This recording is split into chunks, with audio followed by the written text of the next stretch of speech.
반갑습니다. 비비디입니다. 오늘은 제가 블로그에 관한 얘기를 한번 해볼까 합니다. 블로그를 왜 하시나요?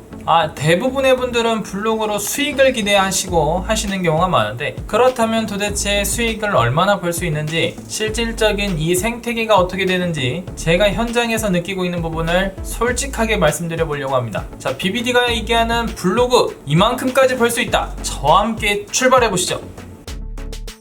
그냥 시작하면 재미없으니까 제가 약간의 금액적인 부분을 나눠서 설명을 한번 해드려 볼게요. 블로그로 수익을 얻을 수 있다. 자, 그럼 푼돈 단계, 아주 작은 금액의 수익을 얘기를 하겠죠. 아무래도 이제 블로그를 시작하는 데 있어서 많은 노력이 필요한 건 사실이지만, 우리가 요 정도는 그냥 시간만 지나면 얻을 수 있다. 바로 첫 번째는 네이버 애드포스트입니다. 애드포스트는 네이버를 개설한 지 90일 정도 되신 분들은 이거를 신청을 할 수가 있습니다. 네이버 애드포스트를 검색을 하셔서 가입하시면 네이버에서 일정 부분 심사를 하고요. 거기에 승인이 나면 내 글들 안에 키워드를 조합해서 네이버가 광고를 달아줍니다. 실질적인 거는 파워링크나 이런 것들은 광고주들이 비용을 많이 쓰게 되지만, 그 부분이 확장 소재로 인해서 블로거들이 운영하는 채널에도 노출이 되는 거죠. 이렇게 노출이 되면 그 수익을 배분을 해주는 겁니다. 아주 광고비는 작습니다. 저희가 얻을 수 있는 수익도 상당히 작겠죠. 작다고 얘기하면 조금 이제 제한적이니까 월 10,000원, 커피 한 잔 이렇게 버시는 분들도 계시고요. 좀 많이 버시는 분들은 애들 학원비 정도 10만원에서 20만원 사이, 잘 나가는 블로거들도 그 정도 수준밖에 안 된다고 하니까 푼돈 단계에는 애드포스트를 설명하는 게 맞을 것 같습니다.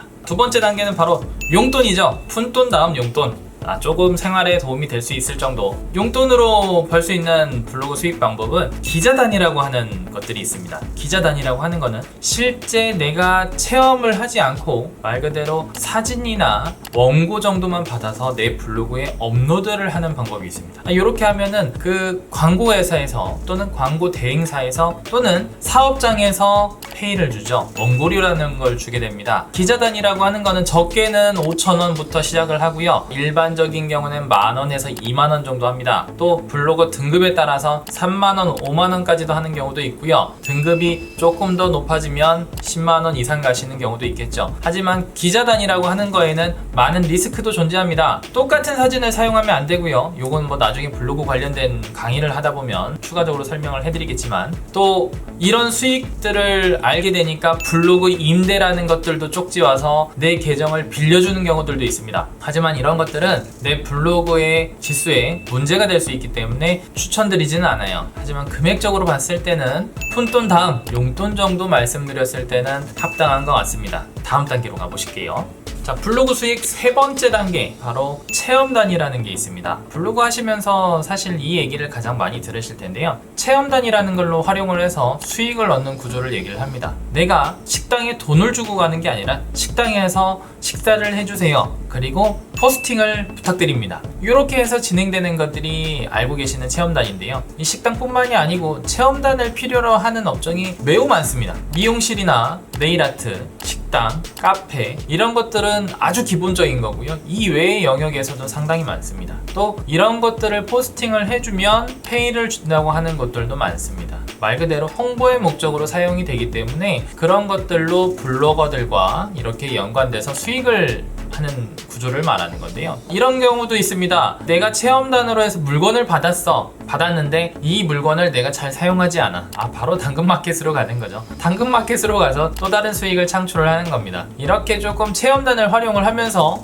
내가 쓸 수 있는 기회비용, 그거를 수익화시키는 것들을 얘기를 합니다. 이렇게 하는 블로거들이 상당히 많은데요. 일주일에 3-4군데만 다녀도 돈으로 계산하면 제법 되겠죠. 그래서 피부 관리실도 가시는 분들도 계시고, 여자분들 미용실도 페이가 제법 나가기 때문에 이런 데에서 수익을 또 챙길 수가 있습니다.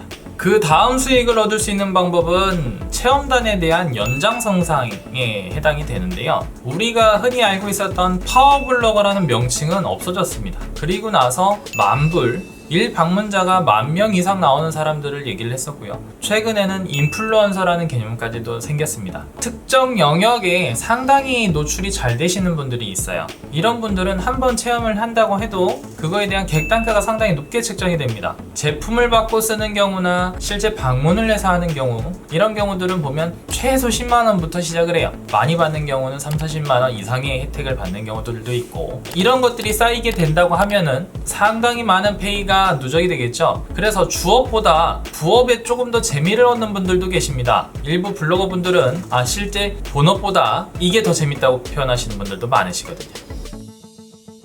자, 어떻게 블로그 수익에 관한 내용 잘 들어보셨나요?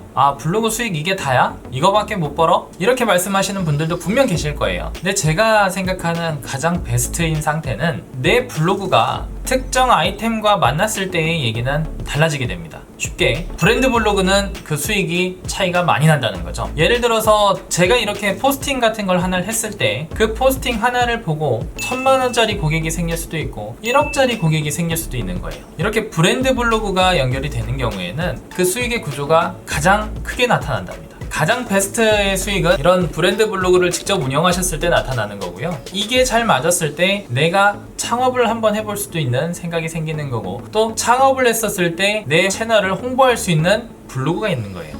자, BBD가 알려드리는 블로그 생태계 어떻게 좀 유익하셨나요? 궁금한 것도 좀 해결이 되셨을 거고, 과연 얼마만큼 잘 떠야 내가 그런 돈을 받을 수 있을까라는 궁금증도 생기실 거예요. 자, 앞으로 BBD TV를 좀 잘 보고 계시는 분들은 블로그 강의 영상들도 올라갈 거고, 이렇게 조금 다채로운 얘기들도 해보려고 합니다. BBD TV 구독과 좋아요 남겨주시면 조만간 영상 올라갑니다.